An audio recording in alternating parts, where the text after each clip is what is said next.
माननीय राजसाहेब ठाकरे यांच्या आदेशानुसार कोल्हापूर जिल्हा संपर्क अध्यक्ष जयराज लांडगेदादा यांच्या सूचनेनुसार महाराष्ट्र नवनिर्माण सेना तालुका हातकणंगले ग्रामीण भागातील गाव अध्यक्षपदे नेमणूक करण्यात आली।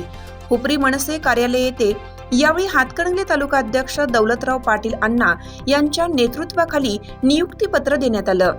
नावे खालीलप्रमाणे: कोरोची गाव अध्यक्ष अभिजित सुतार, कबनूर शहराध्यक्ष अभिजित केटकाळे, चंदूर गावाध्यक्ष मनोज पाटील, खोतवाडी गावाध्यक्ष बाळासाहेब राजमाने, तारदाळ गावाध्यक्ष प्रज्वल हासगुड, कबनूर उपाध्यक्ष मनीष शिमला, अभिजित कोकरे ही पदे निवड करण्यात आली।